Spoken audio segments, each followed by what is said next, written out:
Come on, Carrie, Jack said. If Mrs. Macabre tells you to do something, you'd better do it. He set her down and grabbed her hand, running into the foyer. Mrs. Macabre came out and took out her broom from the stand. What about you? She asked as Jack tugged her away. I'll be fine. Mrs. Macabre gripped her broom. I've dealt with far worse than a few bed beasts. She smiled and got into a stance, holding the broom like a sword, in front of the door. Carrie could see it shake and hear the sound of the bed beasts snarling and scratching against the wood. Come on. Let's hide in here. He opened the door nearest to them and shut it as quickly as he could. Where are we? She asked in the darkness. The closet, he said, flicking a switch next to the door.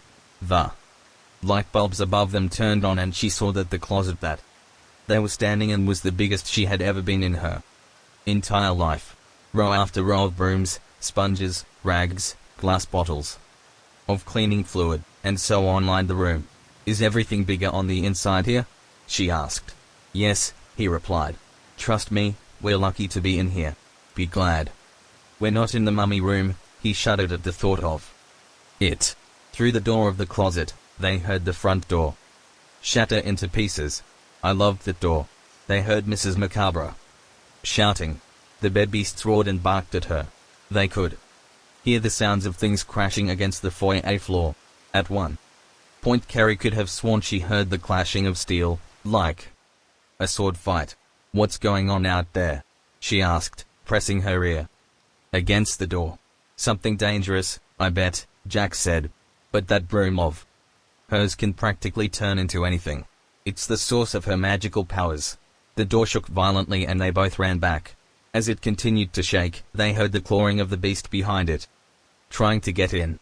They heard the same snarling that they had heard moments ago, but this time it was much closer, breathing underneath the frame, blowing warm steam into the closet. Carrie and Jack moved back, and back, and back until they hit the wall of the closet, startling them both. The wood finally broke into splinters as the beast entered the room. Its pitch-black paws slowly made its way forward, its head moving this way and that, trying to feel out the space that it was in. Tendrils came flying out of its back, hitting the lights above it and breaking them. All that could be seen within the darkness was the faint glow of Jack's head and the redness of the beast's eyes as it came closer and closer. Its jaws were open, ready to attack its prey. Please don't eat us, Jack pleaded with the beast in his head. Grew brighter than Carrie had ever seen it. Flames licked around his eyes and mouth in terror. The beast moved back. The two of them looked at one another. Your fire, Carrie smiled. I think the brightness is making it act like that. Try to make it brighter. Jack made a sound like taking a huge breath and the flames grew higher and brighter. The beast retreated farther. Keep going, Carrie encouraged him. Jack did his track again and again until the beast ran to a corner of the room. We did it. Carrie high-fived him. Thank goodness, Jack exhaled. If I had to do that any longer, I could have gone up like a barn. Carrie went to the corner to see what had happened to the monster. Jack followed and she soon saw something that puzzled her. The beast who, moments before, was ready to devour them, was curled up in a corner, shaking. What's wrong with it? The scarecrow asked. I think it's Carrie started. I think it's afraid. She moved closer towards it. What are you doing? Jack pulled her arm. It'll kill you. But Carrie gently took her hand away from his. She bent down and slowly eased up to it. Come here, she said tenderly. I'm not going to hurt you. The beast whimpered and tried to retreat further into the corner and could only hit a wall. It's okay, she continued. I promise. The beast very slowly moved away from the corner and sniffed her hand. It bowed its head and allowed her to pet its fur, or the closest thing it had to fur. The black smoke felt smooth like velvet as it touched her fingers. It was just scared, she said to Jack, who tilted his head. The beast licked her on the face and she laughed as she felt the strange wetness hit her cheek. They soon walked out of the closet with the bed beast guiding the way. When they walked out, the only thing that illuminated the foyer were the eyes of the beast's family. The objects that had filled the room were now thrown all over it. Get back, you two, Mrs. Macabre said, holding her broom, which had now been turned into a sword. It's too dangerous for. She looked at the bed beast next to them, who was standing quite calmly. "It's all right," Carrie said. All it needed was some trust. The bedbeast next to her gave a low howl, filled with tenderness and calm. Its family returned the howl and they all bowed their heads. "They were after you because they were scared," Mrs. Macabre said, looking around her in awe. "They thought you were invading their home, so they got angry and—" She smiled. "You are full of surprises, Ms. Maguire." The three of them returned to the cave shortly thereafter, along with the family of bedbeasts escorting them. "Are you sure you want to leave just now?" Mrs. Macabre asked. "The Hollow Land can be quite beautiful, if you give it a chance." "I'm sure it is," Carrie laughed. "But I don't think I'm meant to be here." She looked over and saw Jack standing with his head hung low. "What's the matter, Jack?" "Oh, nothing," he sighed. "I just thought that since you and I were afraid of so many things that we could be friends." "Don't be sad," she went over to him. "I'm sure that there are plenty of people out there who are just as afraid of things as we are, I suppose. You did teach me something, though," she whispered. "What?" he asked, kneeling down to her. "I'm not afraid to be afraid anymore." Jack's head glowed brighter. "That makes me feel better, then," he said and hugged her. Carrie walked over to Mrs. Macabre. "I know we haven't known each other for very long," she said. "But you are, without a doubt, the strangest person I've ever met." "That's very kind of you to say, my dear," Mrs. Macabre blushed. "You are quite strange, yourself. In your own way." Carrie hugged her and then turned to the bed beast that she had comforted before. "Ready?" she asked. The beast bowed its head and went towards the space that connected its world to hers. Carrie took one last look at the Hollow Land, crouched down, and crawled along with the beast. The dirt floor underneath her hands and knees quickly turned into the familiar wood paneling of her bedroom. She could now see that the darkness of the cave had been replaced by the grey light of the moon as it shone through the window. She got herself up from the floor and looked around. Same old bedroom in her same old house. She looked back and saw that the portal was gone, and she briefly thought that it could have been a dream, but the dirt that stained her palms was evidence otherwise. She crawled back into bed and covered herself with her sheets. Now, with nothing under her bed to be afraid of and no secret to keep, Carrie Maguire slept better than she had in weeks. It was past midnight when the raven and the cat materialized from the dark.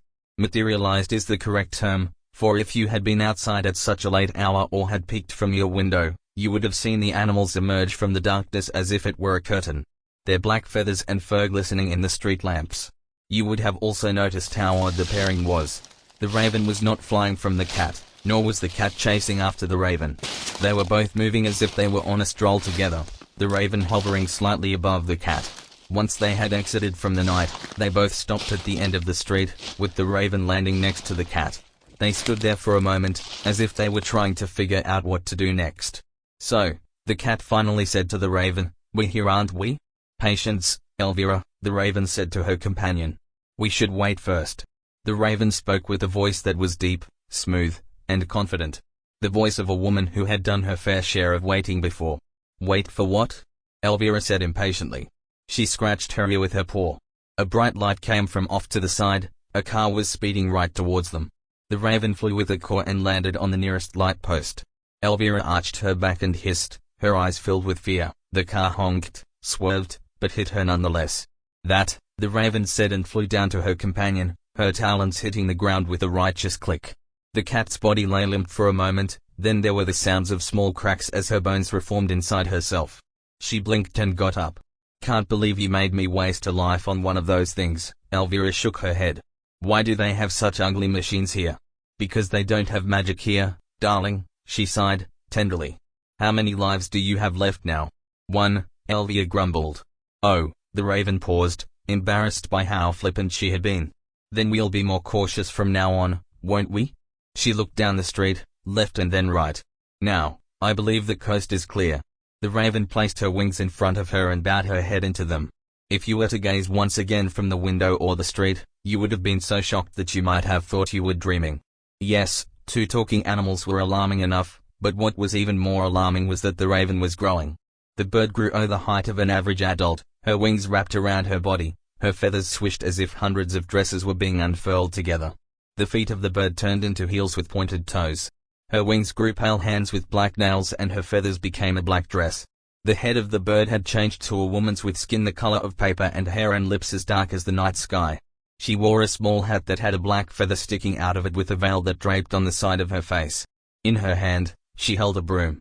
The transformation was complete, and there, standing next to the cat on an ordinary street, was Mrs. Macabre. "Show off," Elvira scoffed. Now, my dear," Mrs. Macabre smiled, "there are plenty of people who can turn into animals, but not too many animals who can talk. Let's just get this over with." The cat eyed her companion's broom. "You might want to change that. I don't believe people here are accustomed to walking with brooms down streets." Mrs. Macabre looked down at her broom. It was a beautifully ornate thing, dirty blonde straw from the Fairfields, a long black handle made of wood from a hemlock tree with symbols and hieroglyphics carved into it. A skull of a raven sat nicely at the top of it. "Yes," she placed a hand to her chin, "yes, I do suppose you are right." There was a moment of silent contemplation, then she exclaimed, "I've got it." Mrs. Macabre stood next to her broom and began to twirl it with 2 fingers. It quickly took a life of its own and began to spin without her assistance. As it spun, the broom slowly changed, its straw disappeared and was replaced by large bat wings. The broom stopped spinning and it became apparent that there wasn't any bat wings at all, but the canopy of a black umbrella. "Better?" she asked. "I believe so," Elvira said, walking forward. "Now come on. If we don't get back home soon, we'll be stuck here till tomorrow night. You wouldn't want to stay in the sun now, would you?" Mrs. Macabre shuddered at the thought. Where she and Elvira came from, they were never bothered by the cruel heat of an unforgiving sun. The closest their world came to daylight was a dreary overcast. As they walked down the neighborhood street, Mrs. Macabre's heels clacked against the asphalt like talons.